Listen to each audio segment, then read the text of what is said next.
면접은 선택과 집중이다라는 이야기를 좀 드리고 싶어요. 워렌 버핏 같은 경우는 5살 때 집 앞에서 껌과 레모네이드를 팔았습니다. 5살, 집 앞, 껌과 레모네이드. 자, 이 3가지 키워드 중에서 어떤 게 핵심 키워드라고 생각하시나요? 정답은 5살이죠. 왜요? 5살 때부터 껌과 레모네이드 같은 장사를 하는 사람은 한 명도 없습니다. 우린 이 이야기를 듣는 순간 어떤 생각이 들죠? 워렌 버핏은 역시 난 놈이다. 자, 이런 생각이 듭니다.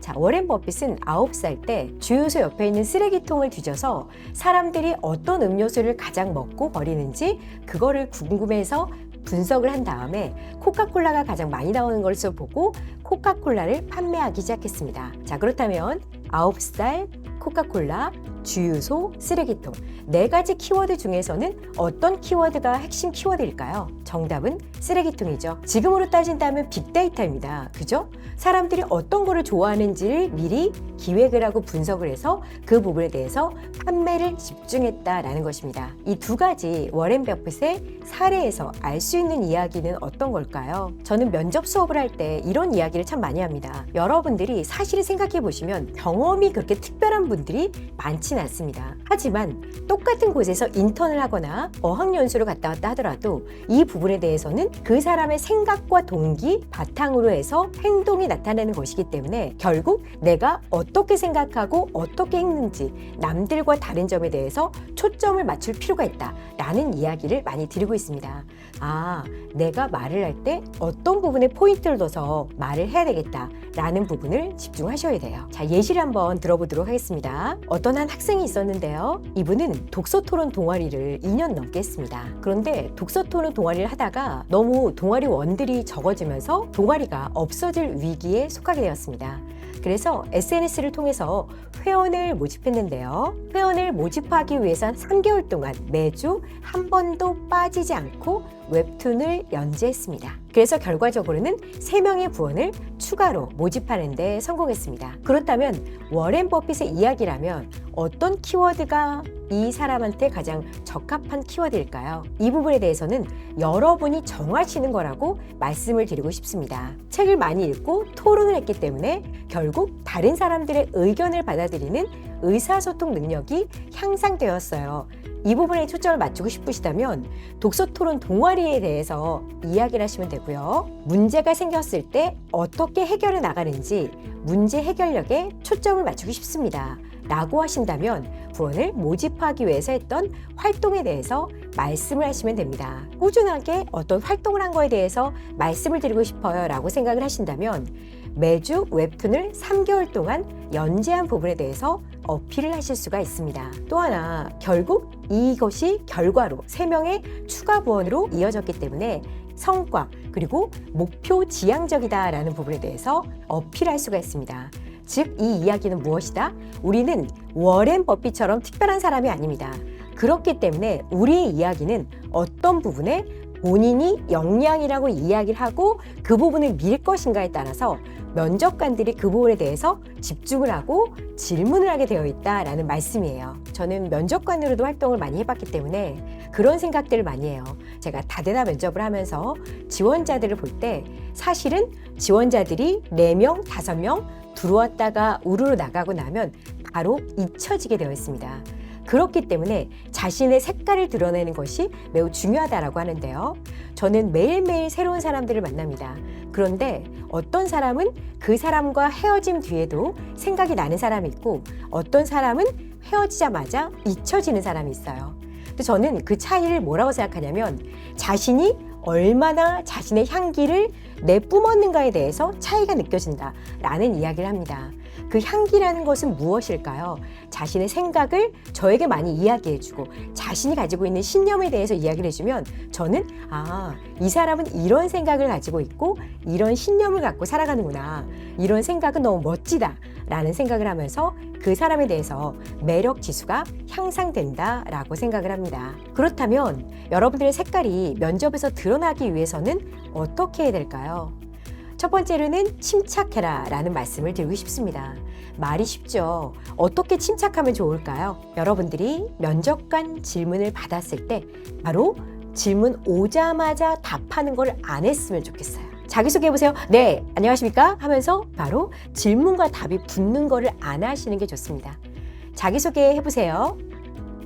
네, 저는 이렇게 질문을 받고 나서 1초, 2초 정도 잠깐 쉼을 갖다가 이후에 여러분들의 답변을 이어나가시면 면접관이 보기에 약간 여유가 있어 보이고 생각을 하고 답변을 한다라는 생각이 듭니다. 반면에 여러분들이 면접관들이 질문하시자마자 바로 답변을 하게 되면 저희 면접관 입장에서는 어떤 생각이 드냐면요. 아, 이 친구는 외워서 하는구나. 그리고 내 이야기를 제대로 알아들었나? 그냥 본인이 생각한 대로 느낀 대로 그냥 이야기하는 것이 아닌가? 라는 생각을 들 수가 있습니다. 두 번째는 여러분들이 경험들을 어떤 부분에 대해서 내가 키워드로 매칭할 것인가 라는 부분입니다. 그래서 직무에 따라서 그 부분은 달라질 수밖에 없는 부분이겠죠. 여러분들의 역량을 고정된 상태로 놓지 마시고 여러분들이 원하는 직무와 얼마나 연관성이 있는지를 생각해 보시고 다른 분들과 이야기를 나눠보시면 좋습니다. 면접은 선택과 집중의 시간이다 라고 초반에 말씀을 드렸는데요. 사실 면접관 입장에서는 제가 많이 느끼는 게 있는데 지원자가 제가 물어보는 거를 제대로 듣고 있나? 이런 의심이 들 때가 있습니다. 면접관들은 우리가 준비한 대로 물어봐 주지 않습니다. 그런데 우리는 어떻게 하죠? 우리가 그냥 준비한 대로 그 답변을 하게 되어 있습니다. 그래서 면접관 입장에서 봤을 때는 뭐지? 나는 왜 A라고 물어봤는데 이 사람은 B로 대답을 하나? 원치 않는 직무를 하게 되었는데 어떻게 하실 건가요? 라고 물어봤는데 왜 이 사람은 직무에 대한 이야기가 아니라 본인의 경험에 대한 이야기를 하나라는 식으로 동문서답한다라고 느낄 수가 있습니다. 그래서 면접관 질문을 잘 듣고 질문에 맞는 답을 바로 해주겠다. 이 부분에 대해서 집중하시기 바랍니다. 자, 예시입니다. 당신을 왜 뽑아야 합니까? 자신의 PR을 한번 해보세요 라는 질문을 가끔 받을 때가 있으실 거예요. 제 이력을 한번 준비를 해봤는데요. 당신을 왜 뽑아야 합니까? 저는 휴스피치 학원 원장이고요. 저는 여러 경험이 있습니다. 삼성물산 경험도 있고 마포구와 경기도 인재개발원, 마사회 등등에서 경험이 있습니다. 자, 제가 여러 가지 경력들을 나열하기 시작합니다. 이렇게 많은 경력들을 나열한다 한들 이 경력들이 제가 원하는 직무와 딱 매칭되는 것도 아니고 들었을 때는 어떤 경력이 포인트가 되는 경력인지 전혀 모르기 때문에 저에 대해서 높은 점수를 주기가 어려울 것입니다. 하지만 당신이 왜 면접 전문가라고 할 수 있습니까? 라는 질문에 대해서 저는 3가지로 답변 드릴 수 있겠습니다. 저는 10년 동안 다수의 취업 준비생을 만나면서 그들을 현장에서 직접 지도해 왔습니다. 두 번째로 저는 경찰 공무원 면접위원과 경복대와 원광대에서 면접 캠프를 운영한 경험이 있습니다. 세 번째로 저는 공공기관 NCS 면접관 1급 자격증을 취득하였습니다. 이 3가지 이유로 제가 면접 전문가라고 말씀드릴 수 있겠습니다. 어때요? 그냥 경력들을 쭉 나열하는 것과 내가 이 직무에 필요한 경력을 집중해서 말하는 것은 많은 차이가 있습니다. 면접은 선택과 집중이다 라는 이야기를 여러분께 꼭 해드리고 싶었습니다. 두 번째로 면접은 회사원 마인드를 보여주는 자리다 라는 말씀을 드리고 싶습니다. 마인드셋이 필요한데요. 여러분 생각해 본 적 있나요? 우리가 회사에 들어가면 최저시급 이상을 받습니다. 그렇다면 아르바이트와 회사원의 차이가 어떤 걸까요? 아르바이트는 시키는 일만 하면 됩니다.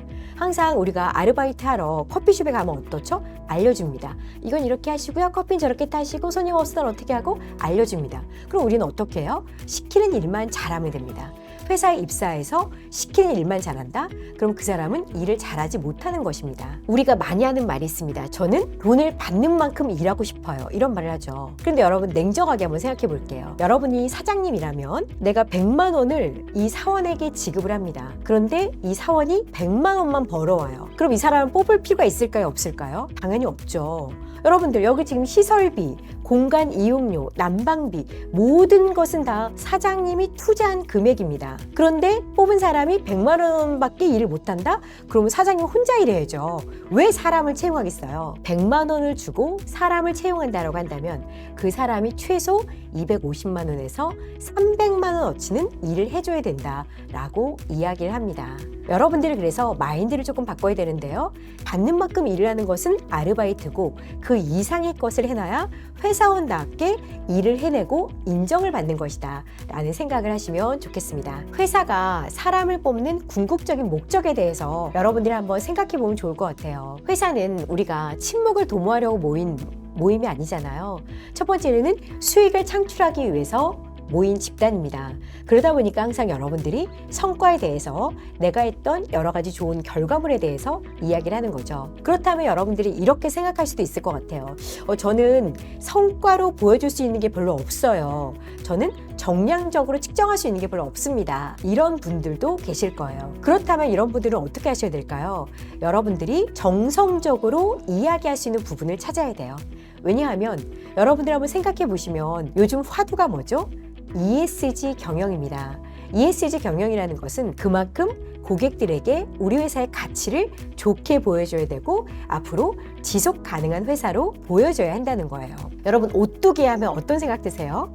오뚜기 하면 되게 좋은 회사, 갓뚜기 이런 말이 있잖아요. 오뚜기 제품은 사줘야 된다. 반면에 우리가 다른 기업에 대해서는 뭔가 불매운동을 하거나 이런 경험도 있으실 겁니다. 그렇기 때문에 기업의 이미지가 좋으면 제품과 서비스에 대해서 많은 판매가 이루어지게 되어 있습니다. 저는 매출이라든지 어떤 결과물, 성과물이 좀 약해요. 이런 분들은 저는 이미지가 좋고 저는 되게 친절하고 다른 사람에게 긍정적인 느낌을 많이 주기 때문에 결국 우리 회사에 방문하는 고객이나 내부 직원들 사이에서도 좋은 이미지를 연출할 수가 있습니다. 이 부분에 대해서도 포인트를 잡을 수가 있습니다. 그래서 회사에서는 두 가지 목적으로 사람을 채용한다.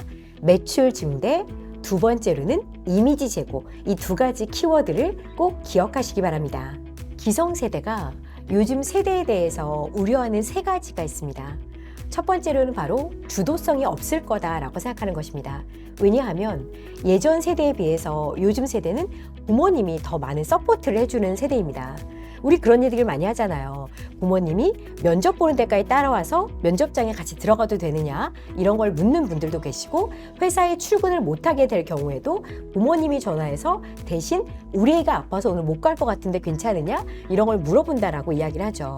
그렇기 때문에 기성세대는 지금 현재 세대에 대해서 주도성이 없다. 혼자서 할 수 있는 게 없을 거라고 생각을 합니다. 그러다 보니까 그런 것들을 확인하기 위한 질문을 하게 되죠. 시키지 않았는데 혼자서 한 일이 있나요? 어떤 상황에서 창의성을 발휘한 경험이 있나요? 이런 부분이 바로 주도성을 확인하기 위한 질문입니다. 두 번째로는 협동과 협력을 못할 거라고 생각을 합니다.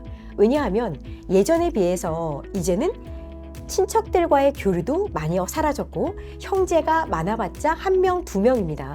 외동이 참 많죠. 예전에는 형제가 많았기 때문에 인내심이나 양보를 어쩔 수 없이 배워온 세대였습니다. 그러다 보니까 요즘 세대는 남한테 양보할 줄을 몰라 라는 생각을 하죠. 그래서 어떤 걸 물어보죠? 다른 사람을 도와준 경험이 있나요? 다른 사람에게 영향을 끼친 경험이 있나요? 그래서 이 질문은 바로 여러분들의 협동과 협력심을 시험하기 위한 질문이라고 하겠습니다. 세 번째 키워드는 문제 해결력입니다. 어떻게 보면 주도성에 대한 부분은 앞단의 시작점에 대한 부분이고요.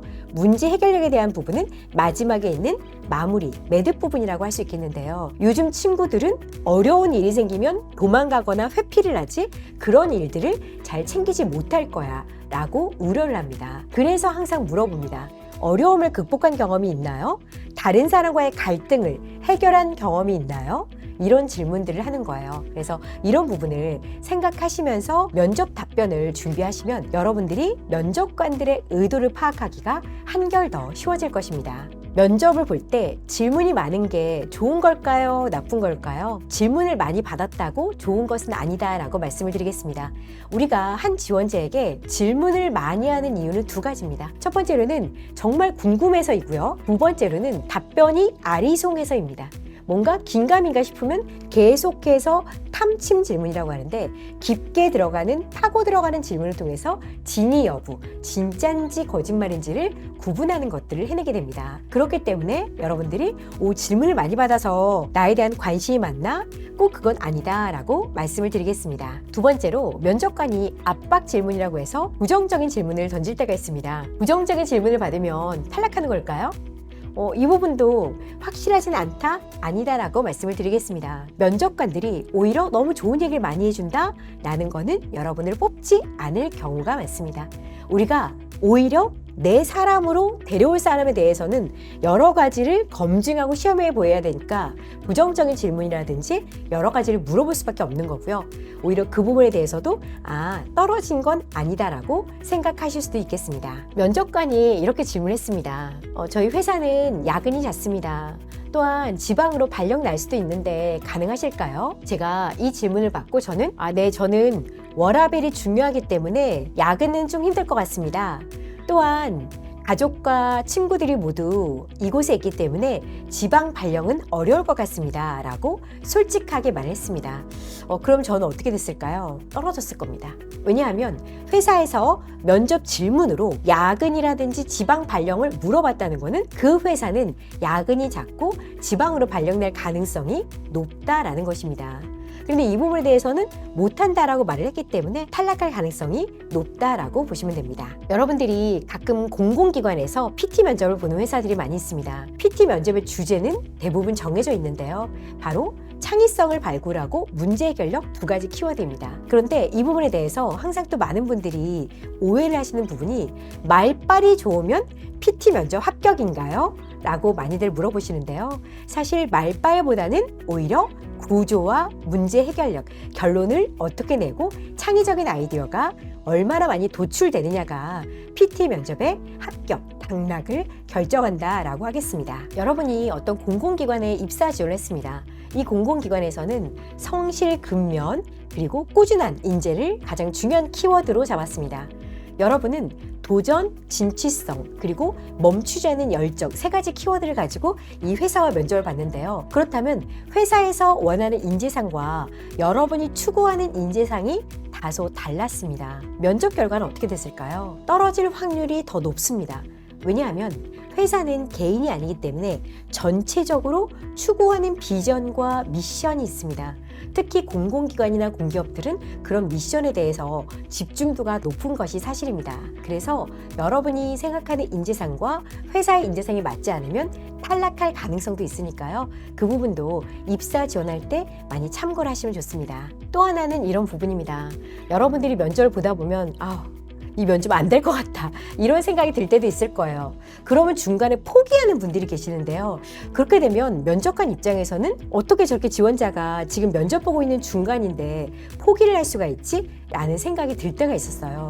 여러분 그렇게 한두 번 만약에 질문에 대해서 답변 실수를 했다 하더라도 그게 당락에 큰 영향을 미치는 건 아닙니다. 그렇기 때문에 잘못 답변했다 하더라도 빨리 잊으시고 다음 질문에 대해서 집중하시고 끝까지 집중력을 유지하시기 바랍니다.